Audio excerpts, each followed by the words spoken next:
Ciao amici, come state? Parliamo ancora di questa fortunata serie televisiva.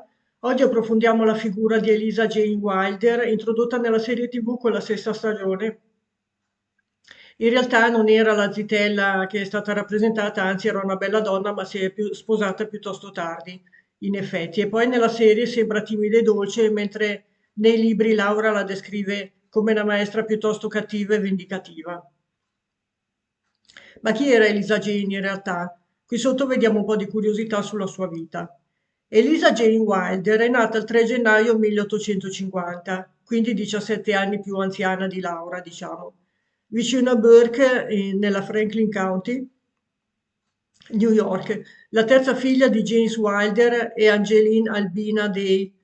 Elisa Jane aveva una sorella maggiore, Laura, anche lei si chiamava Laura, nel 1844 nata, un fratello maggiore, Royal, nato nel 1847, che si vede anche nella serie.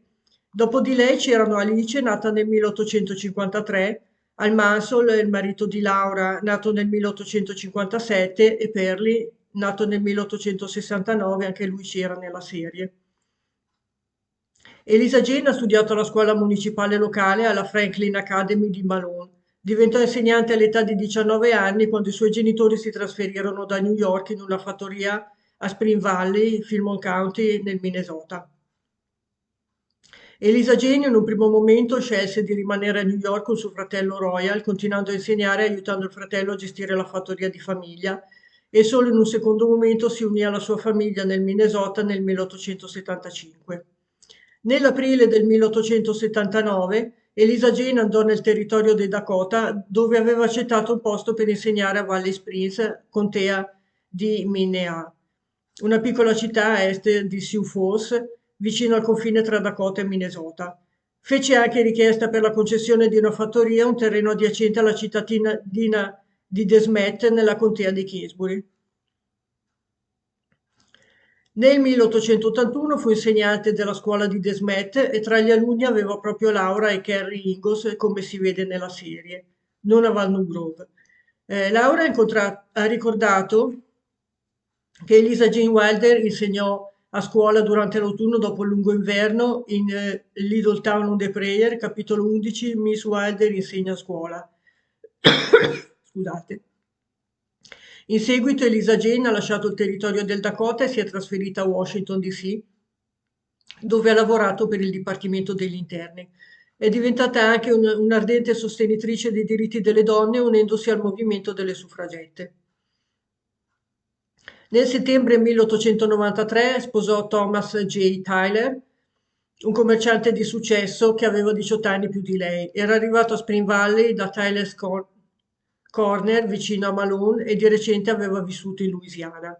Thomas Tyler era stato sposato 2 volte prima del suo matrimonio con Elisa J. Wilder e aveva già 6 figli. Si stabilirono a Crowley, parrocchia di Acadia, in Louisiana.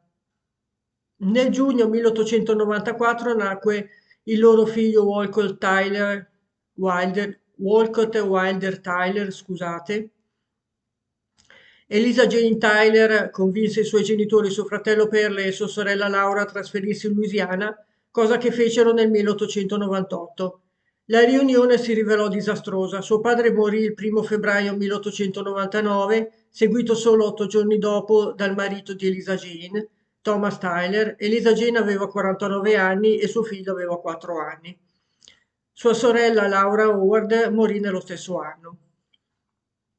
Dopo una visita a Laura al Manso Wilder a Mansfield, Missouri, nel 1903 Elisa James li convinse a mandare Rosa Crowley per frequentare il liceo. Rose si laureò nel 1904 all'età di 17 anni, come abbiamo già visto nel video a lei dedicato, vi lascio qui sotto la playlist completa di tutti i video su questa serie.